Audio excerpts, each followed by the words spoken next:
ఈ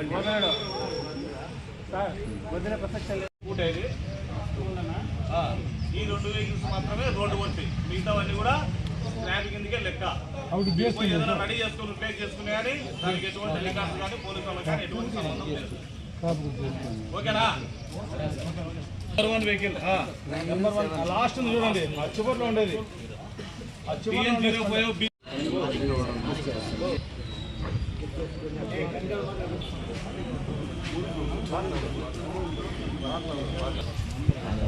వాళ్ళతో మాట్లాడితే ఓకే అన్నట్టు పక్కన ల్యాండ్ తీసుకొని పైన ఎక్కువ $13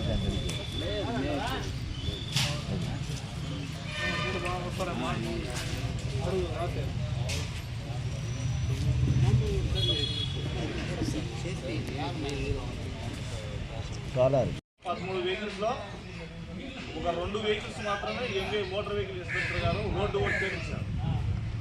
2 వెహికల్స్ మాత్రమే రోడ్డు వర్క్ అంటే అది మామూలు రోడ్డు మీద తిరగడానికి దానికి ఎలిజిబిలిటీ ఉంది. మిగతా వెహికల్స్ అన్నీ కూడా స్క్రాప్ ఇచ్చేస్తాం. కాబట్టి స్క్రాప్ పోయిన వెహికల్స్కి మేము ఎటువంటి డాక్యుమెంట్స్ కానీ ఇంకోటి కానీ ఏవి కూడా మేము ప్రొవైడ్ చేయాలి. అది తోలడానికే లేదు, స్క్రాప్ వచ్చేది. దాని తర్వాత జరిగే పరిణామాలకంతా కూడా మీరే బాధ్యత. రోడ్డు వర్క్ అంటే 2 వెహికల్స్ ఇచ్చారు. ఆ వెహికల్ ఏమైనా యాక్సిడెంట్ అయినందుకు మేము వాళ్ళకు చెప్తాం. ఒకటి TN05 BZ 5078 మోడల్ వచ్చేది 2020 మోడల్.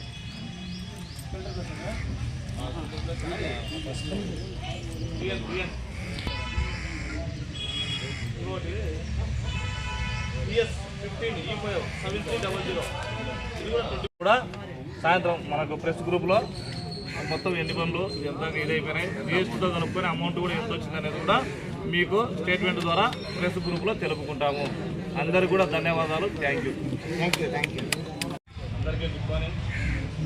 ఈరోజు ఈ బంగారుపాలెం పోలీస్ స్టేషన్లో వివిధ కేసుల్లో పలుబడిన వాహనాల వేలం వచ్చేసి మన స్థానిక మండల ఎగ్జిక్యూటివ్ గారి ఈరోజు మనం వెహికల్స్ను యాక్ట్ చేయడం జరిగింది. వెహికల్స్ యొక్క ముఖ్య ఉద్దేశం ఏంటంటే అన్ని విధాలుగా ట్రై చేసినాము. ఫోన్ ట్రై చేసినాము కానీ ఓనర్స్ ఫేస్ అవుట్ కాలేదు. అందువల్ల ఆర్డర్స్ ఇవ్వడం జరిగింది.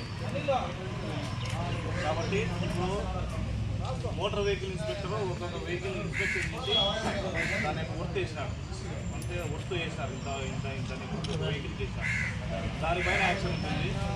అదేవిధంగా మీరు వెహికల్కు లాస్ట్ యాక్షన్ ఎంతవరకు నిలబడిపోతుందో ఆ అమౌంట్, ఉదాహరణకు లాస్ట్ యాక్షన్ 10,000 పైన మళ్ళీ 18% జిఎస్టీ ఎంత వస్తుందో అది కూడా క్యాలిక్యులేషన్ చేసి ఆ అమౌంట్ కూడా మీరు పే చేయాలి. ఇప్పుడు ఈ వెహికల్స్ యొక్క ముఖ్య ఉద్దేశం ఏమంటే